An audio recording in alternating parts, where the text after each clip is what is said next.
गिरिडीह जिला के अंबेडकर चौक के पास संयुक्त किसान मोर्चा, अखिल भारतीय ज्ञान विज्ञान नेटवर्क, अखिल भारतीय किसान संघर्ष समन्वय समिति, इन सभी की संयुक्त रूप से एक बैठक की गई। इस बैठक का मुख्य उद्देश्य केंद्र सरकार द्वारा लाया गया कृषि बिल को वापस लिया जाए तथा अनुच्छेद 48 का अनुपालन करते हुए झारखंड में प्रभावी कृषि कानून बनाई जाए। जमीन का ऑनलाइन दस्तावेज किया जाए। बकास, खैरात, जिरात, सिकमी जमीन पर राजस्व निर्धारित किया जाए। पशुओं का टीकाकरण आवश्यक किया जाए। आवारा कुत्तों से पशुधन की सुरक्षा सुनिश्चित किया जाए। फसलों का प्रीमियम नवीनीकरण किया जाए तथा इन सभी मांगों को लेकर एक दिवसीय धरना दिया गया, जिसमें मुख्य रूप से उपस्थित किसान संयोजक विश्वनाथ सिंह, किसान मोर्चा के जिला अध्यक्ष ओम प्रकाश महतो, संयोजक धीरेन्द्र प्रसाद, मानवाधिकार कार्यकर्ता विश्व बंधु सैफ अली खान, कामेश्वर यादव, सतीश कुंदन, भुवनेश्वर महतो, योगेंद्र गुप्ता, शंभू हाजरा, मुजफ्फर, उदय कुमार, सलीम अंसारी आदि किसान मोर्चा के लोग उपस्थित थे। गिरिडीह से सुभाष सिंह हम लोग तो किनारे बैठे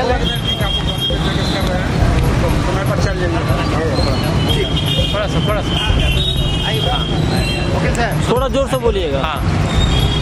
आज हम सभी साथी संयुक्त किसान मोर्चा, अखिल भारतीय किसान संघर्ष समन्वय समिति, राष्ट्रीय किसान मोर्चा, सेकुलर फ्रंट के बैनर तले जो पूरे देश में आज 73 दिनों से जो किसान का आंदोलन चल रहा है, उसके समर्थन में जो आह्वान हुआ था टिकैत राकेश सिंह जी का चक्का जाम का, उसके समर्थन में आज हम लोग सभी दूर दूर गांव से नौजवान किसान लोग आज गिरिडीह आकर के और हम लोग इस चक्का जाम को सफल कर रहे हैं। और जनता को ज़्यादा परेशानी नहीं हो, इसलिए हमने सांकेतिक करके और उसके बाद बगल में हम लोग बैठ करके अपनी सभा कर रहे हैं। हमारा ये मांग है कि ये जो तीनों कानून है, ये तीनों कानून खेत के लिए, पेट के लिए और किसान के लिए, तीनों के लिए विनाशकारी है, दुष्प्रभाव डालने वाला है। इससे किसानी और खेती जो हमारा है वो एक तरह से बड़े बड़े पैसे वालों के हाथ में जाएगा और अंततः जो सबसे बड़ा रोजगार का क्षेत्र है और जो सबसे बड़ा आत्मनिर्भरता का क्षेत्र कृषि है, वो बर्बाद हो जाएगा। तो अभी हम लोग आज का इस कार्यक्रम के बाद अभी हमारी आगे की भी तैयारी है कि हम एक जागृति रथ निकालेंगे और उस रथ को हम गांव-गांव तक लेकर जाएंगे। दूसरी बात ये है कि हम झारखंड सरकार से मांग करते हैं कि झारखंड सरकार अपने मंत्री परिषद में ये प्रस्ताव लाए कि ये इस काला कानून को लागू नहीं करेंगे, नहीं लागू करने के लिए प्रस्ताव लाना चाहिए।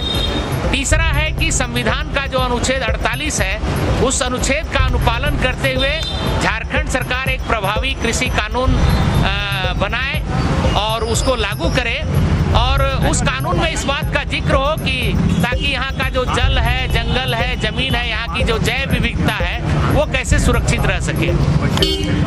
आमतौर पर आप देखिएगा कि झारखंड में कृषि है पर किसान नहीं है, यहाँ कृषक मजदूर हैं। तो और ज़्यादातर हमारा क्षेत्र जंगल है और वनोपज पर हमारा बहुत सारा जीविका निर्भर करता है। तो केरल की तर्ज पर हमारे झारखंड सरकार को भी अलग अलग उत्पादों के लिए निगम बनाना चाहिए और आयोग बनाना चाहिए।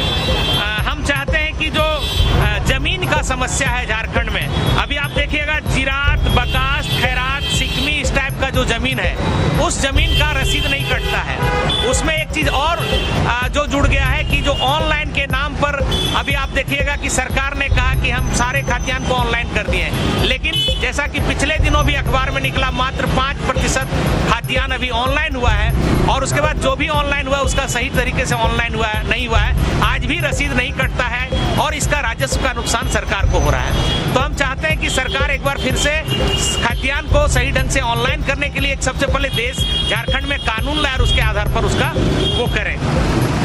तीसरा हमारा जो है वो ये है कि आप देखिएगा कि झारखंड में सबसे ज़्यादा जो हमारी हमारी निर्भरता है वो पशुपालन पर है। हम छोटे छोटे पशु पालते हैं, लेकिन आप देखिएगा कि जब भी कभी पशुओं में महामारी आती है तो एक साथ गांव परिवार के परिवार का पूरा एक परिवार में 50 से 60 हजार तक का नुकसान होता है। तो हम चाहते हैं कि इस तरीके का कानून बने कि सरकार हर साल 2 बार कम से कम पशु टीकाकरण का कैंप हर गांव में लगाए।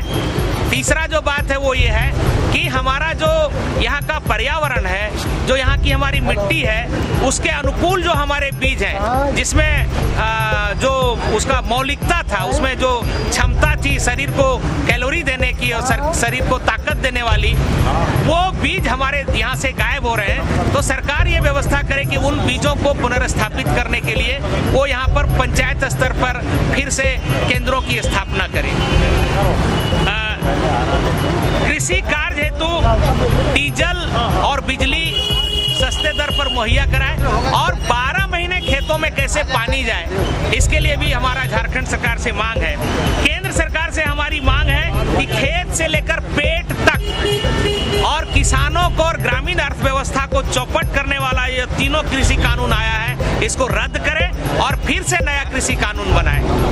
आगे है कि किसान आंदोलन के दौरान जेल में जितने किसान, बुद्धिजीवी, पत्रकार, वकील और सामाजिक कार्यकर्ता बंद है उनको बिना शर्त रिहा करें और किसान आंदोलन के दौरान अपनी जान गंवा चुके जो किसान हैं उनको शहीद का दर्जा दें और किसान आंदोलन को साजिश के तहत जो बदनाम करने का प्रयास किया जा रहा है उसको बंद करें और जो जिसने तिरंगे का अपमान किया वो दीप संधू को सरकार अविलंब गिरफ्तार करे और ये जो देशद्रोह का कानून है उस पर वो लागू करे, न कि किसानों पर। और ये जो दुर्व्यवस्था सरकार ने कर रखा है, किसान आंदोलन के चारों तरफ खाना बंद कर दिया है, पानी बंद कर दिया है, इंटरनेट बंद कर दिया है, हम इसकी भर्त्सना करते हैं और पूरा झारखंड आज उस किसान आंदोलन के साथ खड़ा है। हम आगे भी रणनीति बनाएंगे, हम गांव-गांव में जाएंगे और इस काले कानून का जो दुष्प्रभाव है उसको हम बताएंगे। नया कानून कैसे बनेगा इसके बारे में भी हम लोगों को जागरूक करेंगे।